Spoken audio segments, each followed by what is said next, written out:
Hello again. So this is Daniel Kirsch, and today we're going to be talking about the research question part of your research project.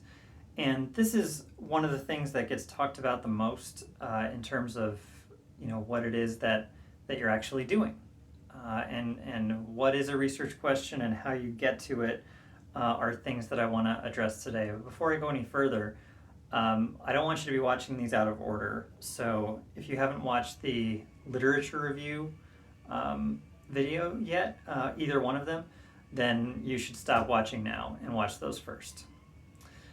If you've already watched them, if you've already watched the literature review videos, then you know what really the first step is, and that's the literature review. Once you've done that and you've been able to summarize, the different kind of pieces of literature that are closest to what you are envisioning doing, and so you can also know what's been done before, then you can move into the idea of what is the next step. So some examples would be something like if you see that a lot of research has been done on the public opinion that was in reaction to the policies of President Lyndon Johnson in terms of his victories in the civil rights movement, or rather his legislative victories that were bolstered by the civil rights movement, and further his successes with passing housing and social welfare and medical legislation. And then his failures in terms of public opinion about basically in response to the Vietnam War policies. So if you can parcel out, all of the public opinion research that's been done in relation to that, not only about those policies specifically, but also just his overall presidency in relationship to public opinion. So if you can find those things out, then you can understand why there's been a lot of contributions about the literature about Lyndon Johnson in the last couple of decades. But if you find that not a lot has been done about some other aspect of his presidency that's underreported, and frankly with Johnson, I really can't think of anything that's been underreported. We've all heard all of these tapes about him intimidating staffers, by taking them to the bathroom, to, inappropriate, phone conversations, that were recorded, all the way to his real opinions about various people in politics. So, within the White House, it's hard to say, but perhaps, some aspect of his foreign policy hasn't been covered. Maybe his policy towards some countries that the U.S. didn't have direct military interventions in, perhaps the ongoing relationship that the Johnson administration had in Europe. What were some of their State Department relationships in terms of trade or diplomacy in relationship to the Cold War, or maybe the U.S.-Soviet relationship overall in light of the Vietnam conflict. So something like that. If substantively there's something that has been under-researched, that has not been covered at all, or not sufficiently in any meaningful way in the literature, then that's a slam dunk, right? Like that's something that can be done by you, or it can be done by a proposed research project from you. So if you wanted to do that, U.S.-Soviet relationship or U.S.-European relationship that's understudied during the Johnson presidency, then you should just go ahead and undertake some kind of, data archive, research project that I could talk to you about further. But if all that stuff's been covered, then your best bet would be to do a new kind of method, and I'll talk about the methods a little bit later in this video, but also in the next video. So let's say you did have this gap in the literature that was really just a gap in the substantive coverage of this person's presidency, right? Something that is and it doesn't have to be chronological. It doesn't have to be a presidency itself. It just has to be a topic. And if that topic has been explored, then you can just show how that topic has been explored already. Now, if it has been explored already, that does not mean that you can't explore it again. You just have to do it either in a different way, or you have to bring some new information, some new data to the conversation. So I'm going to talk about that more in the research method video, but for right now, I just want to help you formulate your research question. So once your literature review has been done and you see that, your topic, it's a gift that your topic has been covered in X, Y, and Z ways, and you realize that it hasn't been covered in, way A, B, or C. So you decide to cover it in way A, B, or C in a kind of direct response to that way of looking at it, that kind of method of looking at it. But if your topic has just not been studied enough in Presidential Studies Quarterly this semester, then it could be your job to say, well, I think we need to formulate a research question based around the U.S. policy toward the Soviet Union in, the Johnson administration. Okay? So we do hear quite a bit about the Kennedy administration and the Nixon administration in regards to their relationship with the Soviet Union directly, but we don't hear a lot about the U.S.-Soviet relationship during the Johnson administration, probably because so much of the air is taken out of the room by the Vietnam War, and that probably is a prominent part of that relationship, but substantively, we just don't. I don't know right now without having taken a look at what some of the research is. And I could be wrong about this. This is a totally made up example. So you could look up in Presidential Studies Quarterly and find out that there is a paper on U.S.-Soviet relations during the Johnson administration. I'm just giving you an example of what could work if we kind of take it as a given that other things have been covered but not this. So how would we cover this? So what we would do is we would come up with a hypothesis. Your research question in most cases involves a hypothesis. It involves and let me break down the word hypothesis. You're used to hearing it in natural sciences, I'm sure. Some of you have probably taken more upper division, political science courses than others have. Perhaps you've taken another social science course like psychology or anthropology or sociology, or you haven't, and you've taken simply some lower division courses, and this is one of your first ones. But in any case, it is the same kind of hypothesis that's used in all the other disciplines that use the scientific method. So, breaking down the idea of a hypothesis, I like to think of it as the kind of Greek roots of the word. So hypothesis, you've got your thesis, but hypo is the word for small, and so a hypo or low, and hypo is your little thesis. Your hypothesis is your little thesis, your little theory, your theory that maybe is not grown up yet. Your theory that's just a theory. It's just another word for a hypothesis is a guess. What I think is going on here. Okay. So what you think is going on here? Well, what makes this a political science paper and not a history paper is just because there's been, let's say there has been some U.S.-Soviet, relations during the Johnson administration scholarship that's gone on in Presidential Studies Quarterly. Just because there's been some scholarship or there's been some archives that have been used doesn't mean that you can't do, different research on the same topic. In fact, it could be more fruitful because it's clearly there are a lot of people that are interested in this, but you have a new, fresh way of thinking about the information that's already there. And you have a new idea about what the cause and what the effect is about things that are going on. So cause and effect, the way to kind of transform that into social science language is your independent variable and your dependent variable. So the independent variable is what what is thought to be the cause of some phenomenon.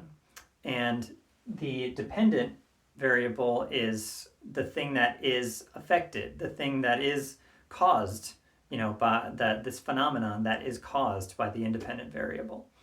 And so let's try to think about, in this very hypothetical example of this imaginary example, of what could be an independent and a dependent variable in the case of the Johnson administration.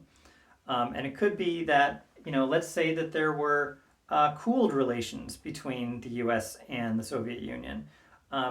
The hypothesis would be that, and your dependent variable is the effect, but there is a perception certainly that after the Cuban Missile Crisis, this resolution that had taken place between the U.S. and the Soviet Union about the Cuban Missile Crisis, and this kind of mutual kind of step down from almost outright war hostility in the year before, in about a year and a half before President Kennedy's death, Johnson had not yet amped up the Vietnam War.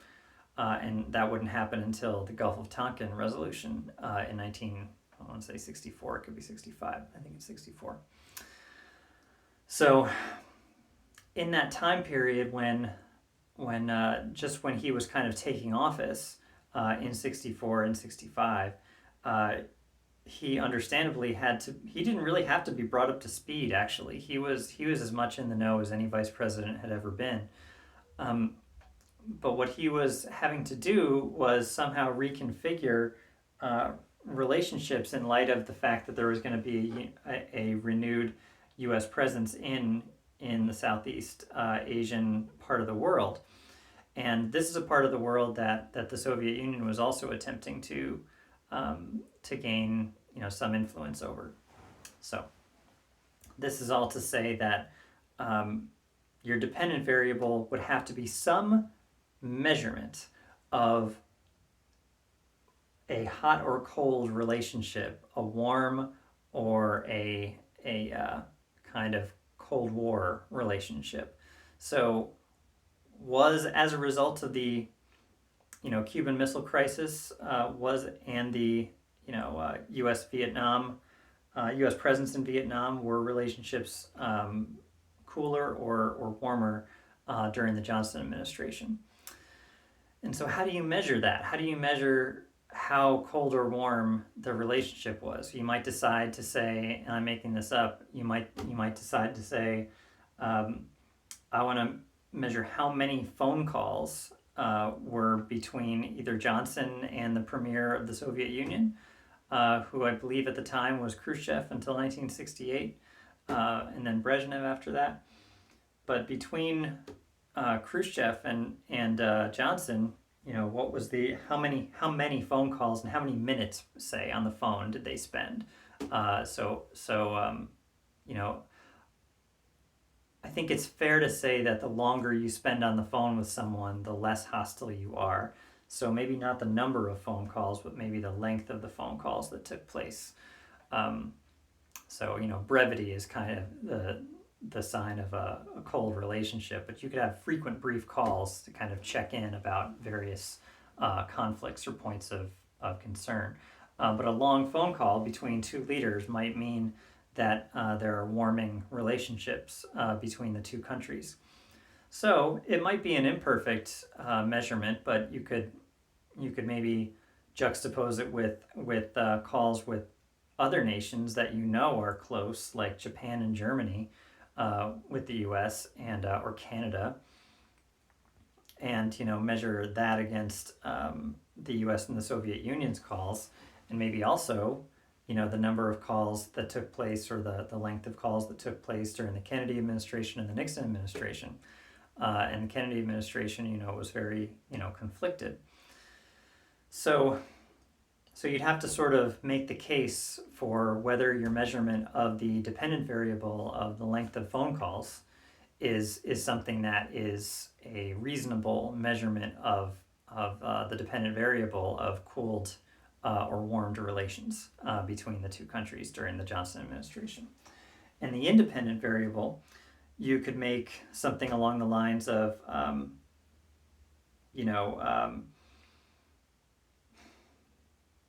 I don't know. It would have to be. It would have to be either the Cuban Missile Crisis, like maybe a large, military or diplomatic style confrontation, or you could use an independent variable like that's ongoing, that's every year, something like trade, or military spending, or you're basically trying to find a reasonable cause, and so did the Vietnam War, I guess, have a yeah, if you wanted to start there, like after the Gulf of Tonkin resolution, and just during that time till 1968, uh, like was there an increase in U.S. military spending or an increase in military troops that are hostile to North Vietnam? Did that have